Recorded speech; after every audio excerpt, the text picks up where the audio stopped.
मालवणमध्ये पैसे वाटपाचा आरोप, निलेश राणेंचा भाजप कार्यकर्त्याच्या घरात छापा, 20 ते 25 लाख सापडल्याचा दावा.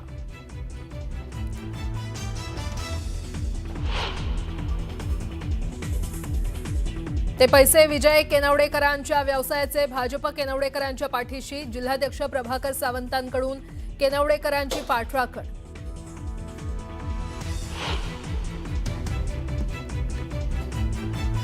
मालवणमध्ये निलेश राणेंनी केलेले आरोप खोटे आहेत. भाजप प्रदेशाध्यक्ष रवींद्र चव्हाणांशी याचा काहीही संबंध नाही.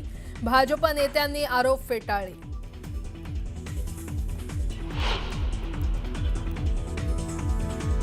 शरद पवारांच्या पक्षातील नेते राम खाडेंवर जीवघेणा हल्ला, 10 ते 15 जणांच्या हल्ल्यात राम खाडेंसह 3 ते 4 जण गंभीर जखमी, खासगी रुग्णालयामध्ये उपचार सुरू.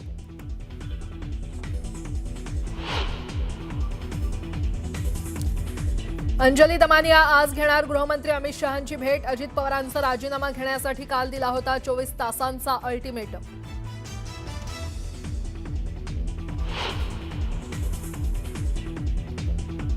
स्थानिक स्वराज्य संस्था निवडणुकीच्या तोंडावर सरकारचा मोठा निर्णय. राज्यातील पूर परिस्थितीमुळे शेतीसाठीच्या कर्ज वसुलीस 1 वर्षाची स्थगिती.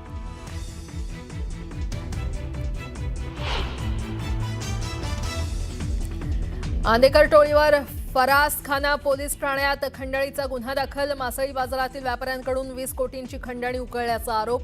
बंडू आंदेकरसह 11 जणांची पोलीस कोठडीत रवानगी.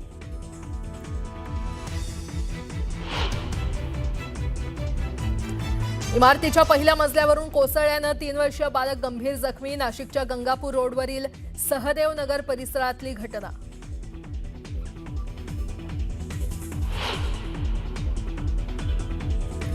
नाशिकच्या ओझर गावात 12 गाड्या ओढताना एका भाविकाचा दुर्दैवी मृत्यू. चंपाषष्ठीच्या दिवशी 12 गाड्या ओढण्याची आहे परंपरा. 12 गाड्यांच्या खाली आल्यानं भाविकांचा मृत्यू.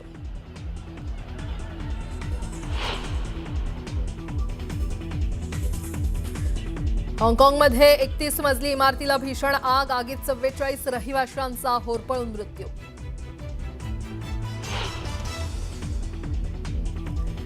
आणि भारताला मिळालं राष्ट्रकुल स्पर्धेचं यजमानपद. 2030 मध्ये अहमदाबादमध्ये खेळवली जाणार राष्ट्रकुल स्पर्धा. पंतप्रधान मोदींनी केलं अभिनंदन.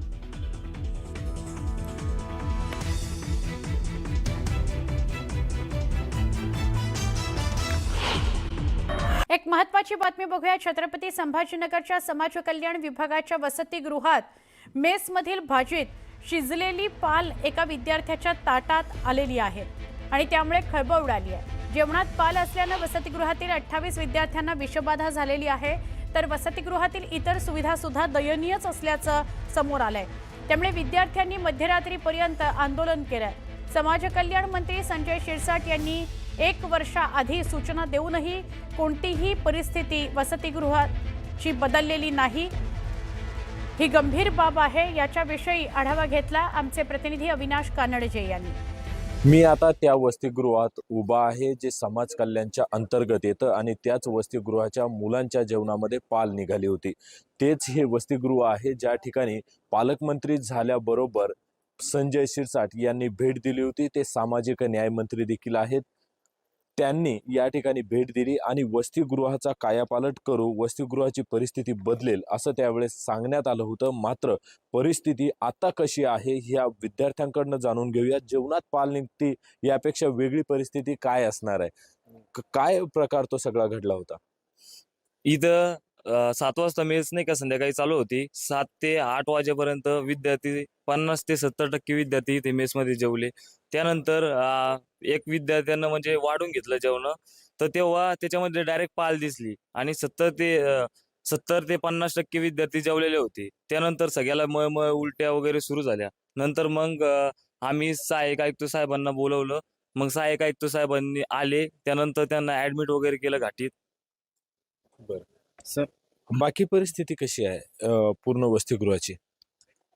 वसतिगृहामध्ये प्रशासन आमच्याकडं काही लक्ष देत नाही.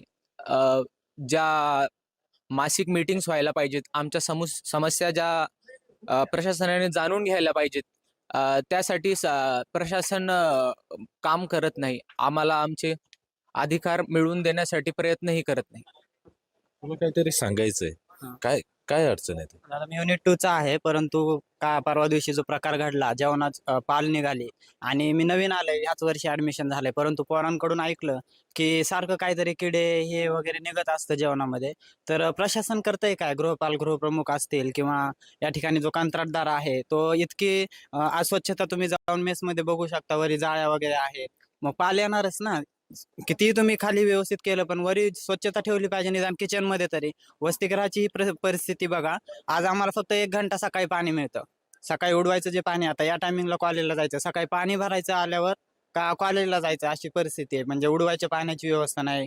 रूम मध्ये आरशे, JR मध्ये आरसा असतो प्रत्येक रूमला आरसा वगैरे काहीच नाही. बाथरूमची सुविधा जी आहे, ते बरेच बाथरूम हे ब्लॉकेज आहेत.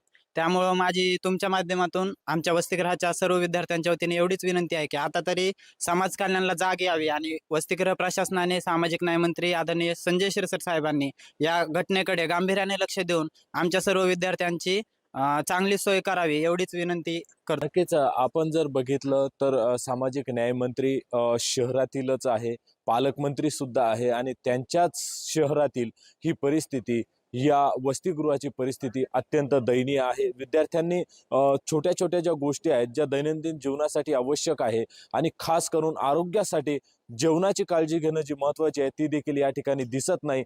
ज्यावेळेस मंत्री येतात, इतर कोणाच्या व्हिजिट होतात, त्यावेळेस संपूर्ण काही चकाचक करून ठेवलं जातं, दाखवण्याचा प्रयत्न वेगळा होतो. मात्र प्रत्यक्षात जैसे तेच आपल्याला या ठिकाणी पाहायला मिळतंय. अविनाश कानडजे, न्यूज 18 लोकमत, छत्रपती संभाजीनगर. नमस्कार, बुलेटिनमध्ये पुन्हा एकदा स्वागत. आणि बुलेटिनची सुरुवात एका मोठ्या बातमी आपण कोकणातनं बघतो आहोत. कणकवली नगर परिषदेच्या निवडणुकीमध्ये हाय व्होल्टेज ड्रामा सुरू आहे. भाजपकडून पैसे वाटप केले जात आहे असा आरोप शिवसेना आमदार निलेश राणेंनी केलेला आहे. मालवणमध्ये त्यांनी भाजप कार्यकर्ते विजय केनवडेकर यांच्या घरावर छापा टाकला आणि या छापात सापडलेल्या बॅगेत 20 ते 25 लाख रुपये सापडले. केनवडेकर यांना हे पैसे कुठून आले याबाबत ठोस उत्तरं देता आली नाहीत असा आरोप निलेश राणेंनी केलेला आहे. खरं तर राज्यात एकत्र असलेले शिंदे शिवसेना आणि भाजप यांच्यात कणकवलीमध्ये स्थानिक स्वराज्य संस्था निवडणुकीच्या पार्श्वभूमीवर जेव्हा हे दोन्ही पक्षांचे उमेदवार आमनेसामने आहेत, तेव्हा ही घटना घडलेली आहे की निलेश राणे, शिंदे सेनेचे निलेश राणे यांनी केनवडेकर यांच्या घरावर छापा टाकला आणि त्यांच्या घरात 20 ते 25 लाख सापडलेले आहेत आणि ते पैसे वाटत होते स्थानिक स्वराज्य संस्था निवडणुकीच्या पार्श्वभूमीवर असा आरोप त्यांच्यावर करण्यात आलेला आहे. आणि हा हाय व्होल्टेज ड्रामा झाल्यामुळं कालपासून हीच एक चर्चा कोकणातली सुरू होतीये. निलेश राणे यांनी नेमके काय आरोप केले ते बघूयात. भाजपच्या विजय केनवडेकर यांच्या घरात पैशांची बॅग सापडली. 20 ते 25 लाख रुपये कुठून आले? पैशांबाबत केनवडेकर उत्तर देऊ शकलेले नाहीयेत. केनवडेकरांच्या घरात आणखी काही बॅगा आहेत. मालवणमध्ये आणखी 8 ते 10 जणांकडे अशाच पैशांच्या बॅगा आहेत. मंगळवारपासून पैसे वाटप सुरू झालेलं आहे. भाजपचे अनेक कार्यकर्ते पैसे वाटतायत. रोज बॅगा पोहोचवायची यंत्रणा सध्या कार्यान्वित आहे असे सगळे गंभीर आरोप निलेश राणेंनी केलेले आहेत आणि तेही भाजपवर.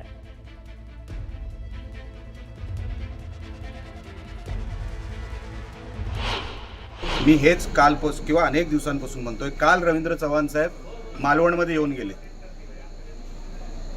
आणि कालपासून वेगाने ही सगळी पद्धत पैशाची सुरू झाली. मी हेच म्हणत होतो, या अशा निवडणुका आपल्याला करायच्या आहेत का? ही पद्धत आहे का निवडणूक लढायची?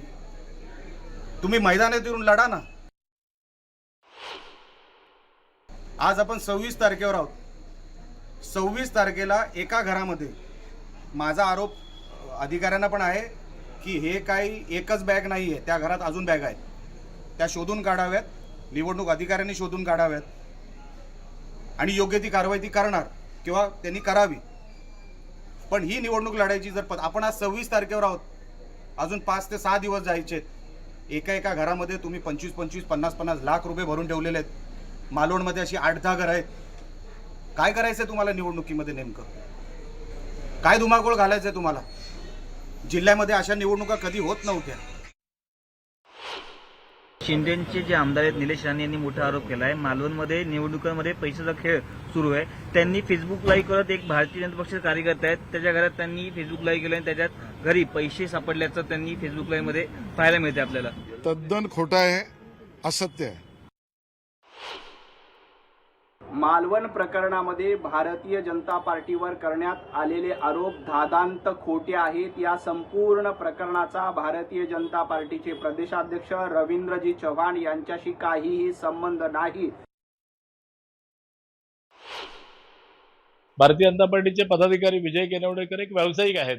त्यांचं चप्पल मार्ट, त्या अनुषंगाने काही कंपन्या, त्यांचा कन्स्ट्रक्शन व्यवसाय, या सगळ्या गोष्टी त्यांच्या आहेत. त्यामुळे त्यांनी त्याचं स्पष्टीकरण दिलंय आणि हे सगळं तपासण्यासाठी आमदारांनी काही स्वतः जाण्याची गरज नव्हती. त्यांनी यंत्रणांना सांगितलं असतं, यंत्रणा गेले असते आणि त्याने आपलं काम केलं असतं. आणि या विषयातला जो काय विषय आहे, खरं खोटं यातलं जे काय आहे तो यंत्रणा बघून घेईल. पण विजय केनवडेकर या आमच्या कार्यकर्त्याच्या पाठीशी भारतीय जनता पार्टी आहे. खरं तर या सगळ्या निवडणुकीमध्ये खेळीमेळीने ही निवडणूक लढवली गेली पाहिजे होती. पण यामध्ये कार्यकर्त्यांना डिमोरलाइज करायचं, उमेदवारांना डिमोरलाइज करायचं काम या सगळ्या माध्यमातून आमदार असतील किंवा त्यांचे सगळे सहकारी असतील हे करतात. आणि हे खरं तर मला वाटतं या सगळ्या आपल्या परंपरेला शोभेचं नाहीये. काल मालवणमध्ये छाप्यात सापडलेल्या बॅगेत 20 ते 25 लाख रुपये पकडल्याचा दावा करण्यात आलाय आणि या प्रकरणात पोलिसांनी माहिती देऊन देखील अद्याप कोणतीही कारवाई करण्यात आलेली नाही. या प्रकारानंतर पोलिसांकडून कोणतीही माहिती देण्यास नकार दिला गेलेला आहे. त्यामुळे निवडणूक निर्णय अधिकारी आता काय निर्णय घेतात हे बघावं लागेल. निलेश राणे आज काय भूमिका मांडतात हेही बघावं लागेल.